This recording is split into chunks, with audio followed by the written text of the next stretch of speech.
Hello and welcome to Discovering Grayslake, unveiling the stories and people that make our town so unique. I'm your host, David Wool, and I'm thrilled to bring you this new podcast that explores fascinating stories and experiences of local business owners and community leaders, right here where we call home. It's time to unleash your style with custom shirts. Explore endless possibilities with Jammin' Tees. Whether it's for schools, business, team, or events, Jammin' Tees has you covered, literally, for all your custom apparel needs.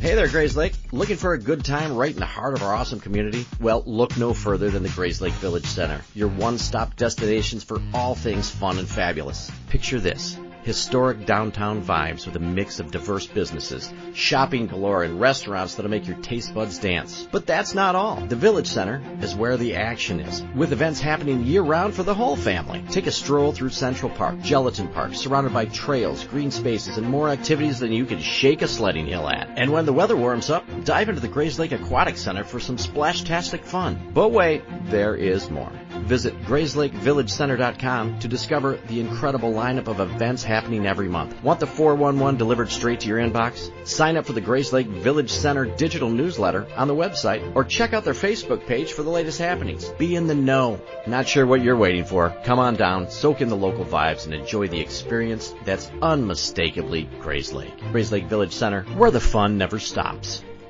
So my guest tonight is the mayor of Grayslake, Mr. Rhett Taylor. How are you, buddy? Fine, thank you. How are you? Good. Thank you so much. I'm glad we finally got to hook up like that. Yeah, it's awesome. Yes. So when I was looking through stuff and checking out your bio, first of all, it blew my mind. You've been the mayor since 2009. That's correct, yes. Wow. How's that going? I've really enjoyed it. It's been an honor to serve the town. You know, I grew up in Wildwood, which is right next door, but spent a lot of time at Grayslake. So it's a unique privilege to have a chance to invest in and give something back to the town, and I've enjoyed every minute of it. Right. What made you want? We'll just cut through a bunch of stuff really quick, because what made you want to be a mayor? When did you decide that you wanted to be mayor? I was always interested in politics growing up, and my wife and I moved into town proper in 1997, and in 2000 there was an opening on the village board. And my grandfather knew a gentleman named Tim Perry at that time. And my grandfather encouraged me to apply for the opening. And Pat Carey was mayor, and I applied for the opening, interviewed with Pat, and she ended up choosing somebody else. But I got a little bit more interested, and I thought, well, why don't I just run in 2001? And to prep for the interview with Pat, I did meet with Tim and talk to him about what it meant to be a trustee and to learn more about it. So I thought, well, I'll just run in 2001, and we'll see what happens. Nobody knows me. I'm not a Lawrence, or somebody well-known in town. Right. So I'll run and build name recognition. Well, I told a friend of mine who lived near Tim in English Meadows, and unbeknownst to me, Tim was planning to run for mayor in 2001. So Tim reached out to me and said, hey, I hear that you're thinking about actually running for trustee. I said, I sure am. He said, I'm looking for someone to run with me because I'm going to run for mayor. I said, I'll do it. So I ran with Tim, and then Kim Pruitt and Bruce Bassett, and got elected in 2001. Was a trustee until 2005, and then ran for re-election, and I wasn't successful. So then I ran again 2 years later in 2007, and Tim said, hey, I'm not going to run for mayor again in 2009, so have you thought about it? I said, well, let me think about it. And I said, I've thought about it. I'll go ahead and do it. And so I ran in 2009, and then I've been able to serve as mayor since then. Wow, so that's a long run, too. Yeah. So the next election is not for, your term comes up in 25. 25. So I'm 14. No, I'm finishing my 15th year. Wow, so that's crazy. That's a long time. So thank you for all your service. Oh, you're welcome. I appreciate that. So when we were getting ready for this, I was talking to my 7-year-old, and I said, hey, I'm meeting with the mayor today. And he kind of looked at me and was like, Dad, what does the mayor do? And I looked at him, and I started to answer, and then I went, dude, I don't even know. I'm like, no. So, and maybe a lot of people listening, like, they know, positions that people in. So what are your actual duties and what you do for them? Yeah, I think that's actually an excellent question because, as you said, a lot of people don't really know, and depending on what towns they've lived in, what cities, they have different ideas. So within the state of Illinois, municipalities have their power delegated to them by the state through a charter. And Grayslake has certain functions that are delegated to us. We provide the police services. That's our major function, largest department in the village. We're responsible for the water and the sewer. We're responsible for streets, maintaining the village roads. And you've got village roads, county roads, and state roads. We're responsible for the village roads, paving them, plowing the snow, keeping them in shape, that type of thing. We're responsible for trash collection. And then we have a few parks that we run. The zoning laws, which is how property is used, that's all within the village purview. So that's pretty much it. Fire department's a separate entity. The schools are separate taxing bodies. The park district is separate. So that's what our remit is. And the mayor is the elected representative of the people to make sure that the budget's in place, to lead the board. And the board passes the ordinances. The board considers zoning exemptions, zoning changes, things of that nature. How much the water rates are going to be, how we do the trash collection, what type of sustainability programs we have, because that's part of the broader waste recycling program we have, how we govern the police department, who the police chief will be, those types of things. That's within the scope of the village board.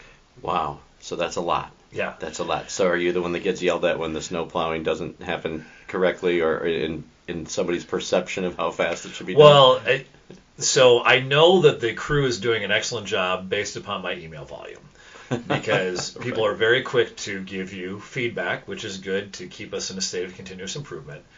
So there have been times when I'll send a note to the staff and say, hey, I know things turned out well because I didn't get a single email with feedback.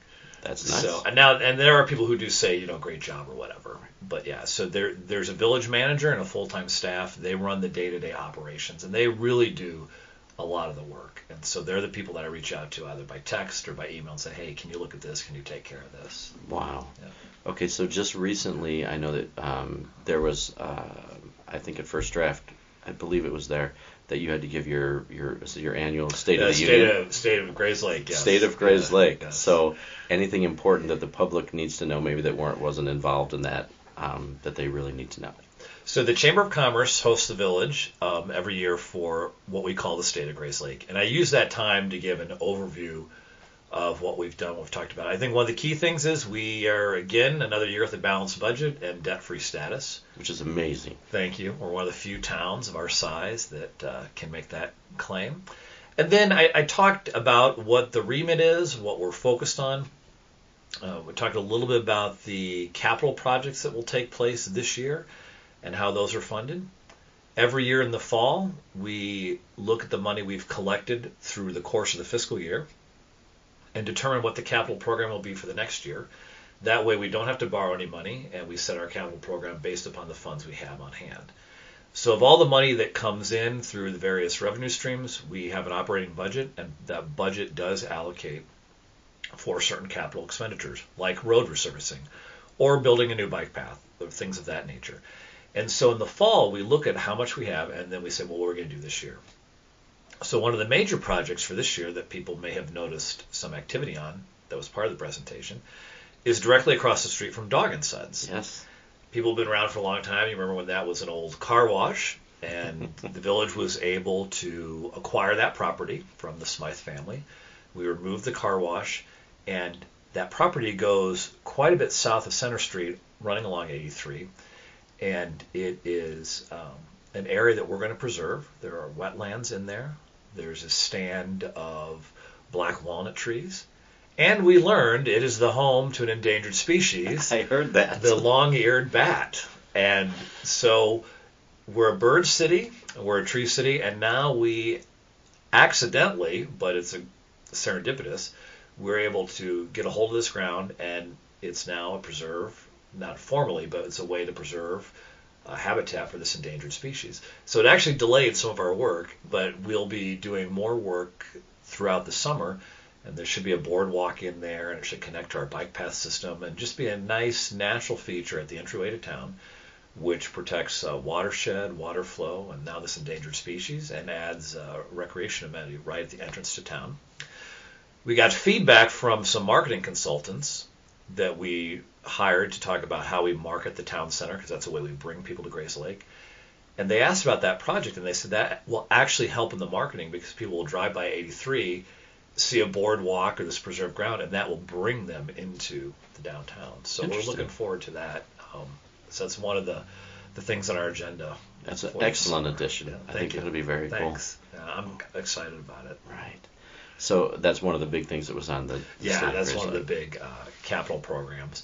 And we talk, because it's a business community, we talk a lot about, we have a variety of sustainability programs. Businesses can receive gold status, silver status, bronze status from the village. We also have economic development programs to help the businesses. Like if you have an older building and you want to make it ADA compliant, that's something we might be able to help with through a grant, facade grants, things of that nature. And then I usually do a Q&A, which is my favorite part, because I like to hear what people are thinking about, what's on their mind, because it does help shape and inform, how we look at policy. Right. Was there a question that a lot of people, the same kind of question that everybody had? People are often curious about the old fairgrounds. That's a common question that people have. It's private property. 100 acres is privately owned. When the fairgrounds sold it, one developer bought it. Over time, that developer was going to build a mall, chose not to build that mall due to some changes in the economy. They eventually sold the ground to the current owner, is a firm called L.B. Anderson, and they've done a lot of warehouses, but they haven't really shown much interest in developing that ground. Right. As a village, we've done lots of infrastructure to make that more easy to develop. We've added some sewer there. We removed the old buildings. We've worked with the county to make sure the impediments to development have been removed. So we've done what we can on our end. We've even marketed it, and we're actually doing a little bit more research to see what the current economy would support, to see if we can get some sort of development agreement from the owner.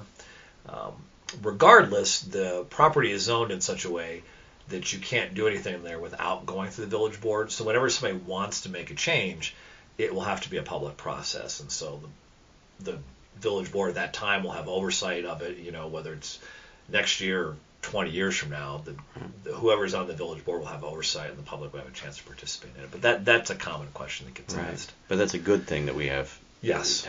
That somebody just can't come in and do whatever they want. No. So, and that's a great question, because zoning, if you have a piece of property that is zoned commercial, you can develop that property in a way that's consistent with the zoning through just a permit, provided you're within all those parameters.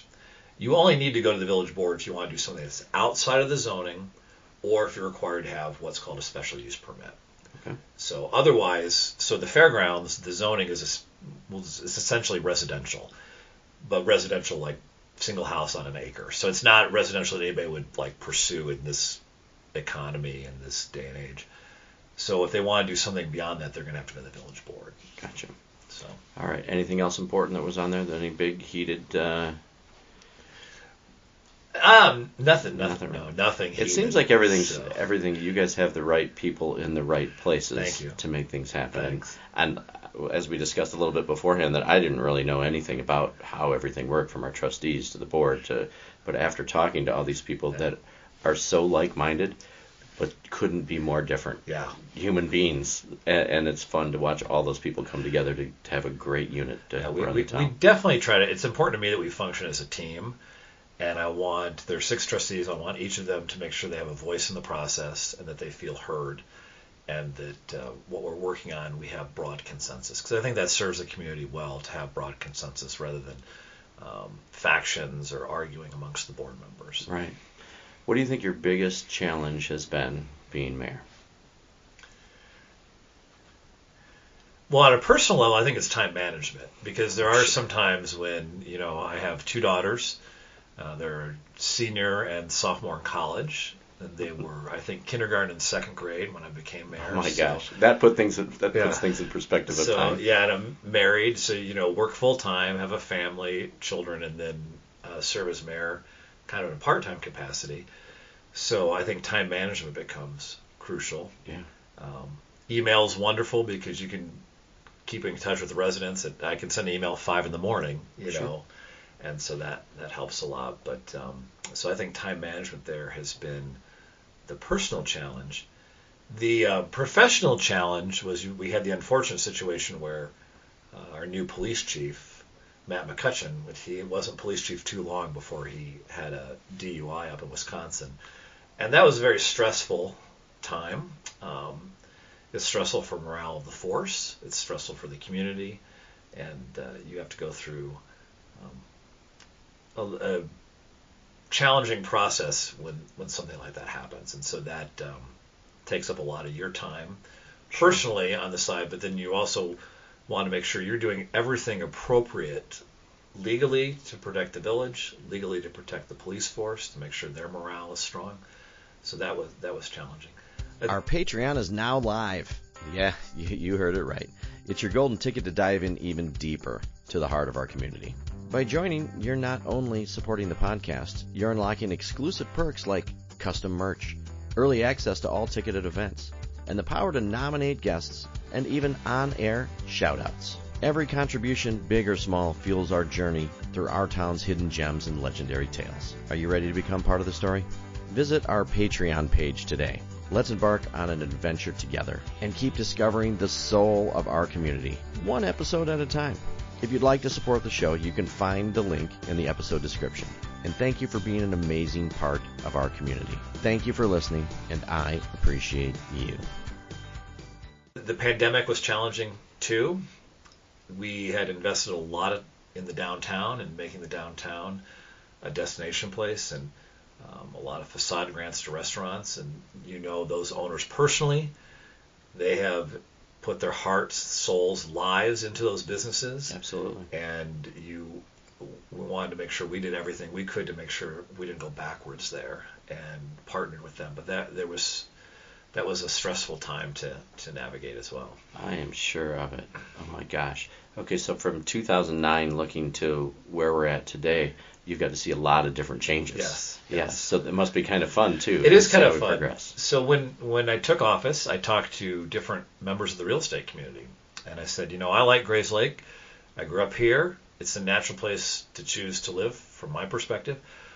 But what is it about Grayslake that brings people in? When they come to Lake County from somewhere else, why do they choose Grayslake? And they told me, they said, well, the two things that sell Grayslake are the downtown and Central Park. So then I talked to the trustees and I said, hey, so I have this feedback, this information from the real estate community, that these are the things that really sell our town. So let's restructure our capital program to invest in the downtown and invest in Central Park and make those, they're already assets, but make them really the shining assets of our community. So we structured an extensive capital program to do just that. You can see the gelatin factory's gone. We've connected Railroad Avenue into Central Park. We've maintained the skate park, the aquatic center. We've partnered with the different taxing bodies in there. There are lots of investment in the downtown, including what we talked about across the street from Dog and Suds and everything. And I think that has really helped create the town center concept as the nucleus for our community. There are a lot of suburban towns that would love to have a downtown like ours, that would love to have the sense of history and the sense of place. Yes. And you can't create it, but you can protect it, preserve it, maintain it, enhance it. And I feel that that's what we've done over the last several years. And I think it has really paid a lot of dividends for the broader community. Yes. And it's very interesting you say that, because we talked about other places possibly we could do podcasts and people that have a downtown like ours. And there's very few communities that are shaped like we're very fortunate to have that. A lot of big businesses in places, we complain because there's not enough big business in Grayslake because of taxes, but also what shapes our town, in my eyes, that makes it so special is we don't have those huge things there. We have this nice hometown feel through that town center. And I think the village made a series of good choices in the 1990s as the subdivisions were built, that the town center was still the town center, and the housing expanded out from there. And so I think that created this great sense of place that we can just augment and build on. And of course we have our central range where Medline is, and Okabe and FedEx, and that helps drive our business community. And that investment is all centralized down there, which in some ways is a good thing, because you have your commercial center down there, and it allows the downtown to be the downtown and really become the special place that it has become. Yeah, it's almost separated. Yes. It's kind of funny that we can have this beautiful downtown area, and then we can have an extension. Yes. It's almost like an extension of the Yes. town with those big business outside Yes. that most people don't see unless they drive down Right. past there. So it's a really cool thing. All right, so let's just jump back to, you grew up In here. Wildwood. You grew up in Wildwood, Yeah. like born and raised there? No, I was actually born in Springfield, Illinois. Really? My parents were from a small farm community outside Springfield, and my father worked for a company called Fiat Alice at the time, and they transferred him up to Deerfield. And then, long story short, they wanted him to go back to Springfield. He didn't want to go back to Springfield. He had been a teacher, so he got a job teaching at Warren Township, so we stayed in Wildwood. My dad taught at Warren Township. My mom was a teacher. She taught at Cedal. And so I grew up in Wildwood, went to Woodland School, Warren Township, that type of thing. So I've been in the area a Wow. whole lot. Since I was 8 years old. We moved here when I was 8. So. Wow. So you've been here a long time. Yeah. I'm not saying how old you are, but you've been. Well, people can figure it out, but yeah, for a while. Right. So that's cool. So so you grew up, you went to those schools. Then where did you go to college at? I went to Wheaton College Okay. in Wheaton, Illinois, for my undergrad, and then for my graduate degree, I went to Trinity University out in Deerfield. Yeah, nice. And what did you study? For my undergrad is in biology, and my master's is in bioethics, which is the intersection of really like medical ethics, healthcare, and biology. Gotcha. How those two things touch. I was reading your bio and about like what you do for a living, and I skimmed through it because I had no idea what the hell you do.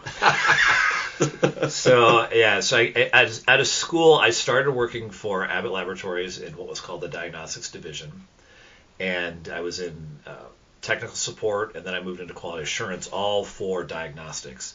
So that could be anything from an over-the-counter pregnancy test to, when you go to the doctor, he draws your blood, to run your a panel to see, what's your potassium level, what's your iron level, that type of thing. So all kinds of diagnostics.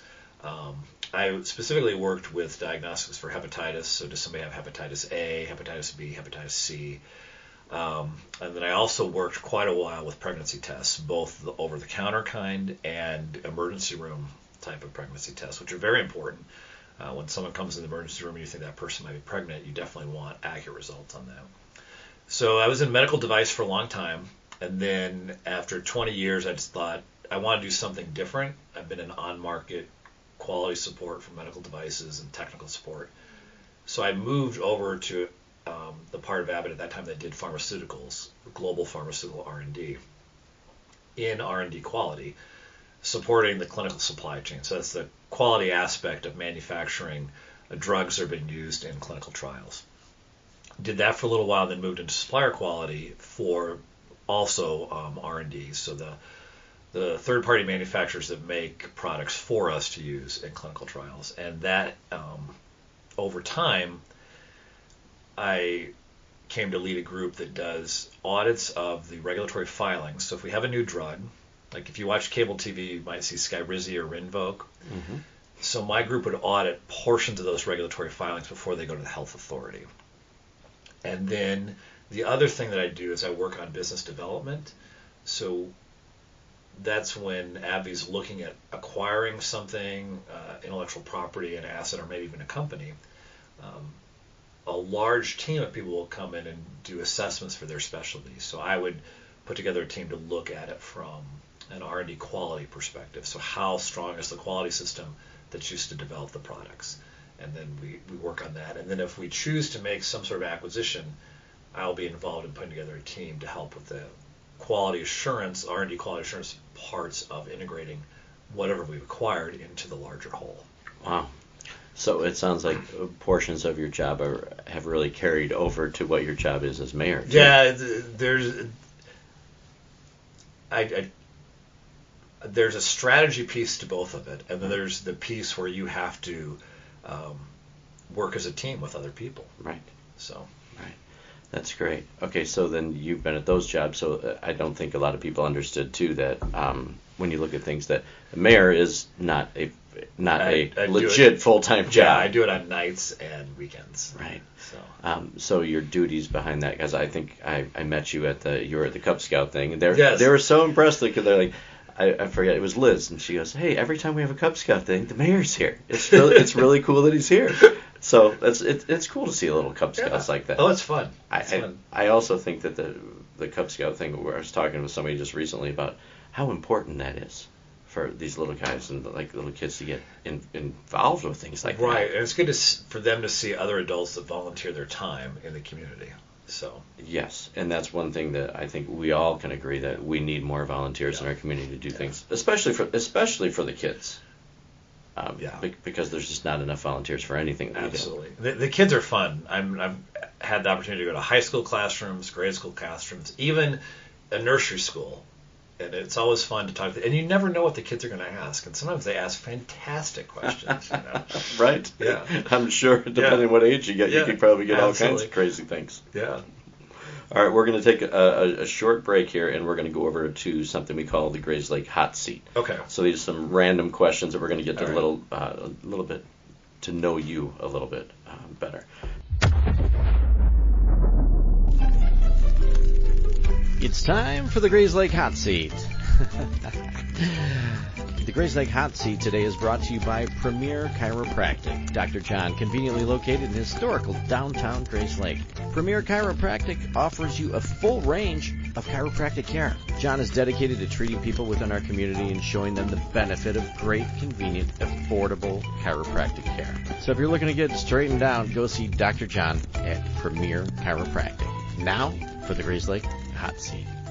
I'm going to jump around here just because I can, first of all, and I get sick of asking some of these questions. So, all right. So Rhett Taylor on the Grayslake Hot Seat. Name a celebrity you've met.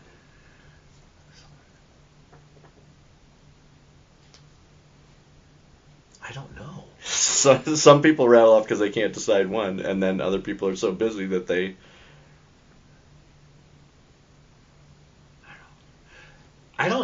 I don't think I've met a celebrity, actually. That's it, probably because you're too busy.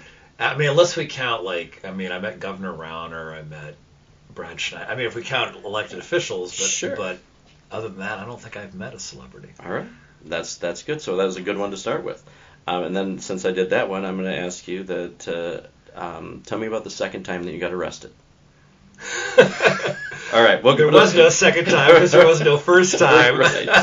So I had someone coming in there and started to answer, and I'm like, no, that's a trap. That's a joke. And they actually named the second time they got arrested. So they were, all right. If you had to have a superpower, what would it be? Oh, become invisible. Why does everybody choose invisibility? Because we all believe in transparency. You become so transparent you can't be seen, right? That's an excellent answer. Tell me a place that you'd like to travel that you have not been. Oh, I'd like to go to Paris. Paris. Awesome. Tell me about your first car. My first car was a 1974 AMC Hornet.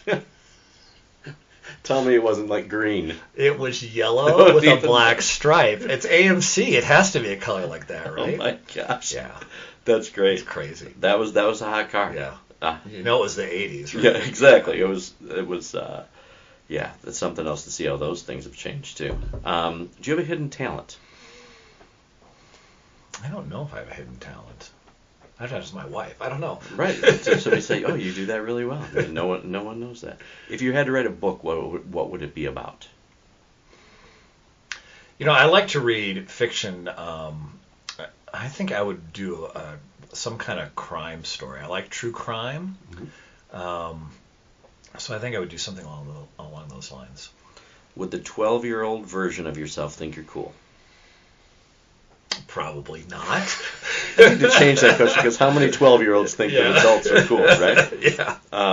But looking back, it's fun to see like when we were 12 years old, like what we thought we wanted to be, like and where we go from there.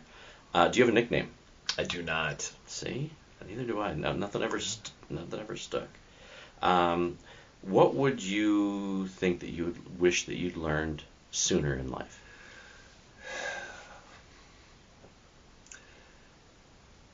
That it is better to keep your mouth shut and listen than to talk.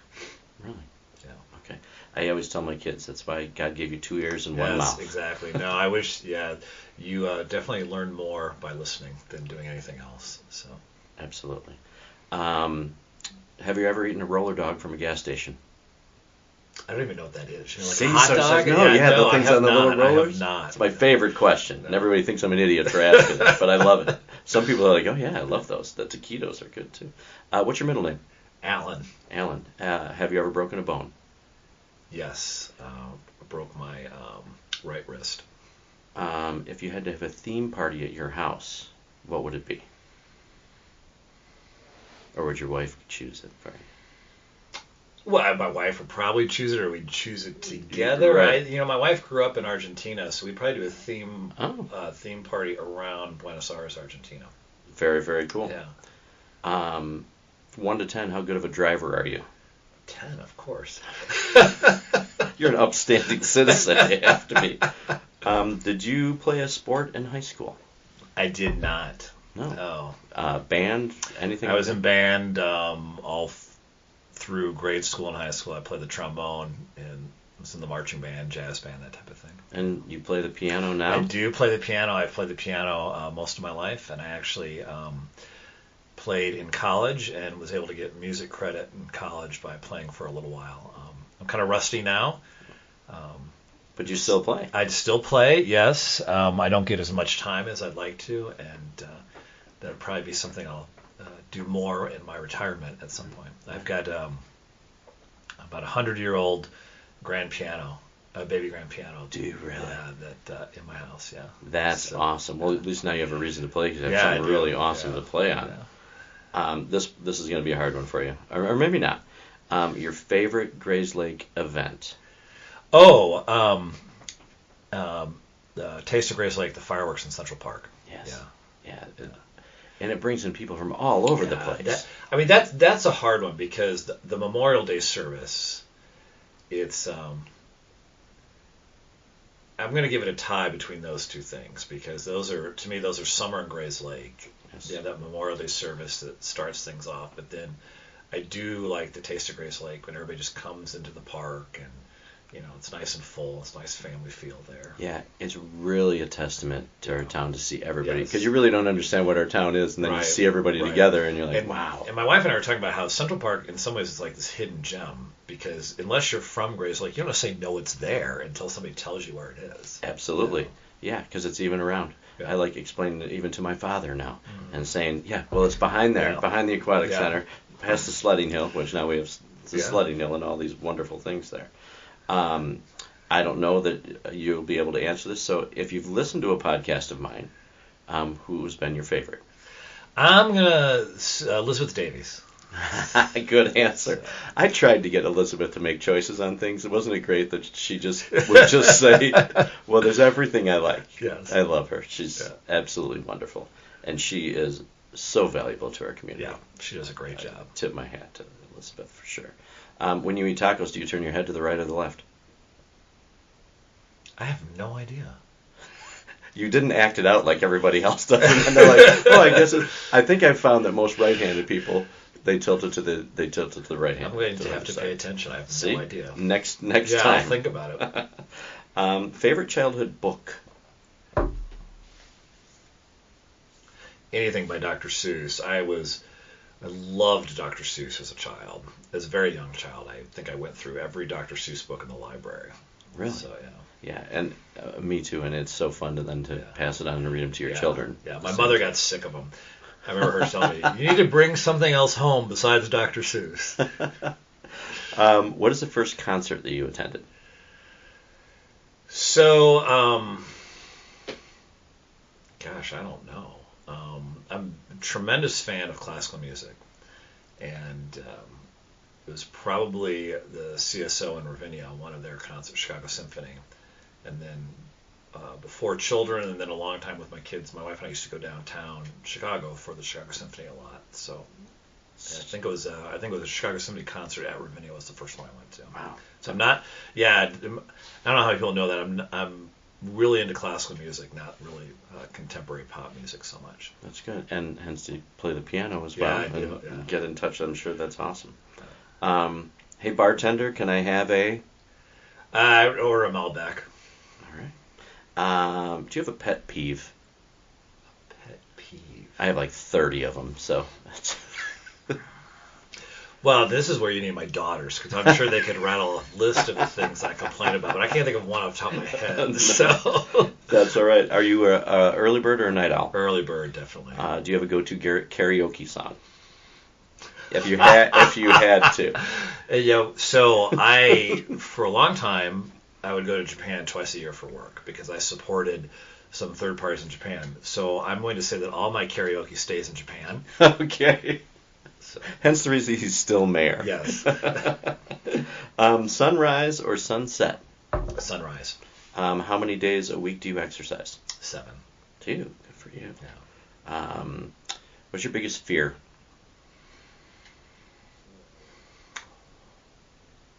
I don't. Well, you're asking me some hard. I know. See, questions. yeah, you got to sprinkle some ridiculousness in there at the same time. I think I don't want my children or my wife to be hurt, so I think I'm going to go with that one. Yeah. Are you a Apple or Android guy? That's an Apple iPhone. Good. Thank you. All right.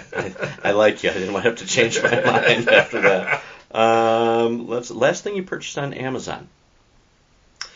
I purchased 2 amaryllis bulbs. I'm a gardener, and I do amaryllis bulbs at Christmas time, and then when those fade, I do a fresh set. So the stalks are up. They're about to open now. So I purchased a white one and a dark kind of purple amaryllis. Interesting. So I asked a couple people about you before we got to sit down. Yeah. And somebody said he's a master gardener. Not officially, but I do like to garden. I do quite a bit of gardening. Yeah. It's a nice relaxing thing to do, yes, too. Yes, it is. Yeah. So, and I have no idea what the bulbs you were talking about either. Oh, you don't? No, Okay, no, well, I have no idea. Yeah. I act like I do. Yeah, and my wife just got me a nice orchid. I've got several orchids in the house, and we can get some of them to rebloom. It's kind of fun. Yeah. It's. I take time out Saturday to take care of the house plants, water them, kind of relax, and then in the weekends I spend a lot of time in the summer in my backyard tending to it. So that's awesome. When you're in all of your free time that you have. Right? Yeah, you know what? I will tell you, I spend a lot of time thinking about the village while I'm weeding and pruning and stuff. Well, like you have that. to clear your head. Yes. You have to get things together like that. Yeah, sure. I keep a notebook, and like when I exercise, you asked me about that too. I lift weights twice a week and I have a notebook there. So if I think of something, I jot it down. Most people have no idea what to do with their aging loved one who needs help. Well, there is a solution. A company that provides care and assistance to make your loved one feel right at home. At Right at Home, their mission statement is to improve the quality of life for those they serve. They offer extensive services: personal and companion care, safety supervision and transportation, fall prevention, dressing and bathing assistance, medical reminders, meal prep, hospice support, ambulation support, stroke recovery, Parkinson's support. The list goes on and on and on. If you have an aging loved one that needs help, call Right at Home. Most people prefer to age in their home rather than moving to an assisted living or nursing home. Right at Home can make this happen. Contact Right at Home at rightathomenlc.com or give them a call, 847-984-0103. Now back to the show. Some village decisions get made, like while I'm pruning something or mowing the lawn, I just jot it down in a notebook. And then, sure. Well, there's not many times like that you get to clear your head. Right, exactly. That's why a lot of people say their best ideas come to them in like the shower or things like that when they actually don't have when you're kind of free and clear the noise a little bit just to do that. All right. Well, thank you for hanging in there with the questions with me. I appreciate that. You're more than welcome. All right. So, are you going to run in 25? To be determined. To be determined. Yes. Okay. I wasn't sure about that because you've done it for a really long time. Yeah. So, because when you get to a certain age too, that I'm sure that right now that we're all looking like, what are we going to do when we retire? Right. How do you spend these years to do things? I have 2 kids in college. I'm not going to retire anytime soon. Yes. Noted. That's for sure. So with you obviously give a lot back to our community, and I know that being the mayor isn't a giant paying job. So you do this from a passion that you have for our community. Yeah. I asked you what the biggest challenges were with being mayor. What do you get the most satisfaction out of? There's a lot of satisfaction to just knowing that you've had a chance to be involved with something that has a positive impact on so many people. It's very rewarding. Not everyone gets an opportunity like this, so I'm very thankful to have that opportunity. I'm thankful that the town has trusted me to have this opportunity. And that in and of itself is rewarding when you just think about, wow, you volunteered to do this, but then you've been trusted to do it. And so that in and of itself is really rewarding. Yes. So, and to see how our town runs, especially like when you talk about us not having any debt. yeah. Like I've got a couple other guests that podcasts haven't come out yet. Maybe by this time they will. But I always ask, like, how does that happen? How are we so special that we don't, like, what kind of planning goes into that to put us in that position? So that's a great question. So the background on that is towards the end of his second term, Tim approached us during the Capitol meeting. He said, we have X amount of money that is still owed to some bonds. He said, we could do a capital project or we could pay off our debt. He said, I recommend we pay off our debt. And the board agreed unanimously. And so when I took office, we were already debt-free. And to me, it was important to maintain that. And one of the reasons that it's important to me is when you borrow, and I don't want to say that borrowing is bad, but you're borrowing from future taxpayers. Because your kids, my kids, if they live in Grayslake, they have to pay off whatever we borrow today. Right. So in a way, you're taking from the future. So by keeping us debt-free, it's not only good for those of us who are here today. We don't have any other person making a claim on our revenues. No bank, no bond agent. Nobody's making a claim on our revenues. And we're not taking from people in the future. So they'll be able to have the same similar type revenue streams to keep investing and improving the town. And they don't have to worry about paying off money that we borrowed and money that we used. Mm-hmm.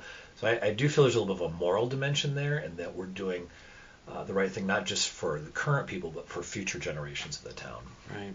It also puts some good responsibility on who takes over next. Yes. That if we've been debt-free for so long, yes, they say, no, we're not. We establish that culture, it becomes a norm, and so it becomes what people expect, and rightfully so. I mean, I think everyone in the town has the right to expect that the finances are handled in a very careful and diligent manner.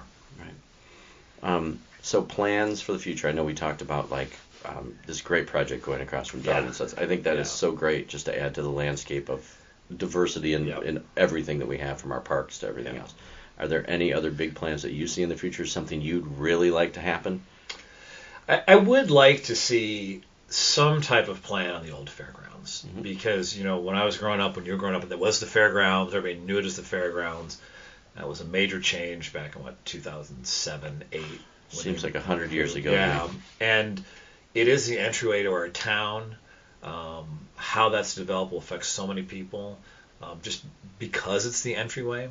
So I would like to see something there that's really positive for the community. Now, it is private property. It's 100 acres of private property, and that property owner, Grayslake, are you ready for some nonstop fun with the Grayslake Park District? Hundreds of classes, programs, community events, all designed to keep those smiles shining. Explore over 240 acres of parks, each a playground of excitement. Safety is their priority, ensuring a good time for all ages. From kids to the young at heart, the Grayslake Park District has something for everyone. Grab your seasonal program guide for memories that'll last a lifetime. Your adventure begins with the Grayslake Park District, where fun knows no limits. Hello, Grayslake. It's Randy Cashmore with Cashmore Financial Group. It's no secret that I love our village, and a big reason for that is my membership with the Grayslake Chamber of Commerce. If you haven't taken a look at the Grayslake Chamber lately, you should. We're a wonderful group of business people creating a positive difference in the village we call home. Reach out and get involved today. You'll be glad you did. Certainly is a key decision maker. Sure. That probably has to decide to develop it or not. But it would be nice to see that come forward as something that would be great for the town years in the future. But beyond that, I think continued investment in our downtown, it is probably our number one asset. Besides our people are probably our greatest asset. Absolutely. And then the downtown, that physical infrastructure, downtown and Central Park. I think continued investment in those is a good thing. It'd be nice to see 83, the state expand that as they've planned on doing it. I would love to do streetscaping out on 83, but we have not, because we don't want the state to pull it all out when they do an expansion. So that's one thing I'd like to see happen too. But I think that the nice thing is a lot of the big stuff in Grayslake is done or on a good trajectory, and the things that we need done, are somewhat out of our hands. State-related projects, 83 and 120, but we can always work and try to encourage the state to take action on those things. Right. I think I was sitting down talking with Sean Vogel, Yeah. and when we were talking about these big projects that are being done, it must be, he was talking about like a timeline of when things would be done. It must be hard to make those decisions and be patient to say, this is going to take X amount of years to complete, and listen to the public probably say, why aren't we doing this? When is it going to happen? We were talking earlier about the state of Grayslake, and one of the big projects that's finally happening. Years ago, Atkinson Road was extended down to 137, and the state had plans to rearrange the intersection of 137 to 83 to make them all 90-degree angles, and they're finally doing that. But that's been on the books for 20-some years. The village did its part by extending Atkinson Road, and now the state's finishing up. So there is a lot of patience required, but it also requires some institutional memory. And so it's nice when you've been able to be involved for a long time, because then you can help with that institutional memory to remember what's going on and keep that vision in front of people as things move forward. Yeah, and for living here for so long, it's funny that some of these projects gradually happen. Yes. So you have a tend to forget how it used to be. Right, exactly. Like just Exactly. the way, even Atkinson being extended Yes. over. Like, I don't even know how long that's been. 12 or 13, I think we extended it down. Yeah, Really? something like that. Yeah, because I live right off Atkinson. It's so nice now, and traffic-wise, so much better to get over to. And it'll be even better than once the stoplight goes in. And part of the forward thinking is we have been studying and doing some phase 1 engineering for Atkinson and Washington, because you can anticipate you may see an increase in traffic volume there once all that work is done. So that's part of trying to be forward-looking with that as well. Wow. There's a lot going on. Yeah. There's a lot going on, and it's really fun to see how everybody works together to get it done, and how you guys have, however this gets done, to put the right people in the right places. Yeah. It's been done extremely well. Thank you very much. So now with all of this going on with our trustees, with everybody we have now, the trustees, how often do they change hands?